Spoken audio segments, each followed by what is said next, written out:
Olá! Estamos iniciando mais uma aula do módulo 2. Esta aula servirá para pensarmos criticamente sobre a relação entre o poder político e o poder econômico. Você certamente irá perceber a importância dessa discussão para a transformação da sociedade. Não se esqueça de que a cidadania é o poder político nas mãos do cidadão. Eu costumo achar que alguém é poderoso quando tem status político, quando tem dinheiro. E por isso, pode mandar de alguma forma nos que não têm. Acho que para todo mundo fica claro que política e dinheiro dão poder em uma sociedade movida pelo capital. O que esse tema da sociedade capitalista tem a ver com cidadania? Na minha opinião, a gente tem que entender como dá para exercer a cidadania nessa sociedade que está aí, do jeito que ela é, nesse modelo capitalista. Porque a gente vive em uma sociedade capitalista.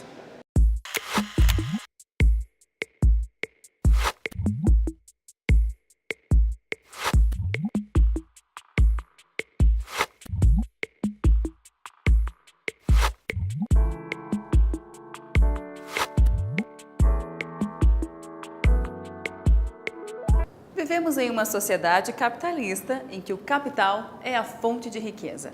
No modelo capitalista, os meios de produção pertencem a alguns membros da sociedade. Os bens de capital, ao serem transformados em mercadorias, viram bens de consumo e passam a depender da dinâmica dos mercados, isto é, da economia de mercado. Economia apresenta direta relação com as escolhas dos cidadãos porque está ligada ao que a sociedade consome. O processo de produção e de distribuição dos bens que consumimos é regido por duas práticas.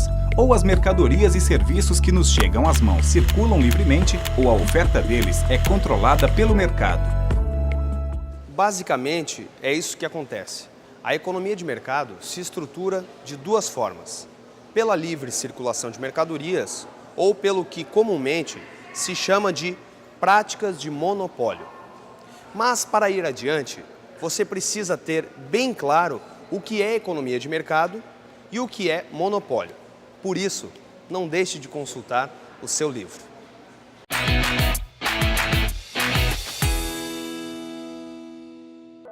Confira o conceito de economia de mercado que consta como texto complementar em seu livro. Agora que você já verificou o que é economia de mercado, vamos entender o que é essa concorrência controlada pelo mercado, mais conhecida por monopólio. Deter o monopólio do mercado significa que uma empresa ou um grupo controla bens e serviços. No Brasil, nós temos um exemplo bem claro sobre isso, que é o petróleo. Por muitos anos, o petróleo foi monopólio. E a Petrobras, a empresa responsável por gerir esse monopólio, impedindo que outras empresas tivessem participação significativa ou mais ampliada. É importante, para resumir essa ideia de monopólio, enfatizar que uma sociedade é livre e democrática quando bens e serviços circulam livremente, sem controle exclusivo de um grupo que é empoderado pelo monopólio. Assim, democracia e liberdade são compatíveis com livre circulação de bens e serviços que são utilizados por empresas e cidadãos de acordo com suas necessidades e escolhas. Isso é o que caracteriza o fim do monopólio e um contraponto às práticas monopolistas. O que acabamos de ver é uma demonstração de como se estabelece o poder econômico em uma sociedade capitalista. Vimos que a circulação das mercadorias depende da economia de mercado, isto é, depende das regras do jogo econômico. E quem muitas vezes define as regras são as empresas gigantes. Então, para evitar o agigantamento de empresa e a desigualdade total, o Estado entra em ação para evitar a formação de monopólios. Relembrando o que vimos em outras aulas deste curso, o Estado de Direito define as leis, inclusive as que possibilitam a realização de práticas intervencionistas do Estado na economia. Mas o que são práticas intervencionistas? O mercado é organizado pela lei da oferta e da procura. Quando há desequilíbrio entre estes dois elementos, é necessária a força do Estado para regular a relação entre produção e consumo. Parece algo distante da nossa vida real, né? Mas não é. O Estado interfere na atividade econômica do país para dar uma regulada no setor privado. E isso traz consequências para o nosso dia a dia. O Estado fixa e corrige regras do mercado, estabelece política de juros, define tributos sobre a riqueza, estimula o crescimento da economia, faz crescer o nível de emprego e dos salários, fixa salário mínimo e define as tarifas de serviços públicos e subsídios. Tudo isso serve para reduzir as desigualdades e garantir os nossos direitos sociais.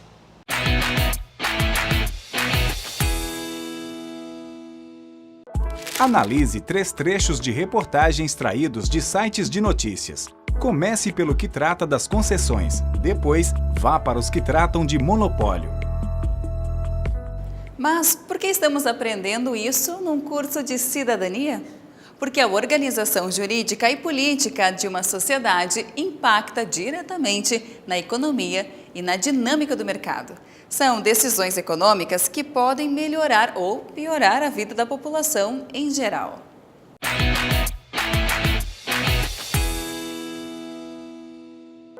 A sociedade capitalista é movida por bens de capital, aquilo que produzimos, e os bens de consumo, aquilo que consumimos.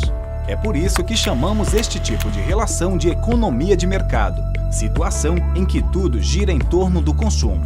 Basicamente, há 2 práticas de disponibilizar para nós a produção, ou há livre circulação ou há monopólio. O Estado age para evitar práticas exageradas de monopólio.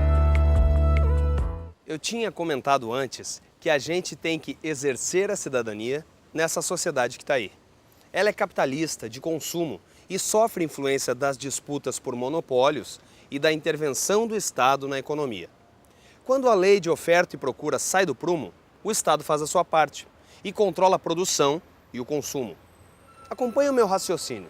Se o Estado é organizado por funções políticas, aquela história que a política serve para a sociedade buscar o bem comum, a igualdade, etc., então a política interfere na economia. E se o Estado é composto por políticos, e se escolhemos os políticos por voto, de forma indireta, também interferimos nisso tudo. Vamos ver o que o professor tem a dizer? A partir da consolidação dos direitos políticos, a distinção entre pobres e ricos ganha um vetor de unidade, que é o voto. Pobres e ricos votam com o mesmo poder e com a mesma igualdade. Isso faz com que os pobres passem a interferir na questão da geração de riqueza através de políticas públicas formuladas pelo Estado e pelos governos. É importante que essa participação pelo voto gere governos que vão formular políticas públicas de diminuição da pobreza e, ao mesmo tempo, políticas públicas que incentivam o mercado a ter desenvolvimento, inclusive facilitando o incentivo privado para que atividades surjam dentro desse ciclo virtuoso que é a diminuição da pobreza e o desenvolvimento.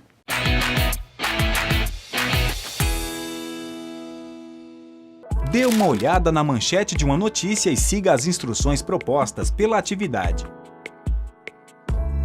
Você se lembra que a gente estudou sobre a democracia?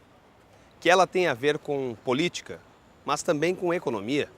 A política serve para reduzir a desigualdade na economia. A política entra com ações para distribuir melhor a renda, para ativar o emprego e por aí vai. Pense um pouco mais a respeito do poder político. Leia com atenção esta reflexão.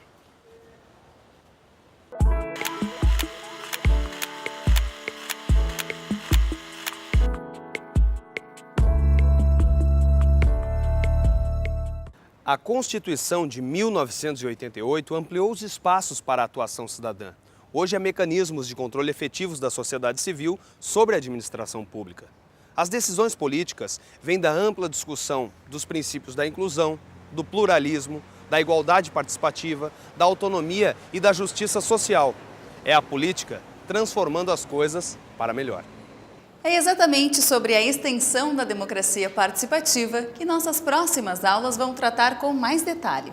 O cidadão precisa conhecer os mecanismos de participação desenvolvidos pela sociedade civil para buscar mais igualdade, inclusão, justiça social e até controle das ações da administração pública.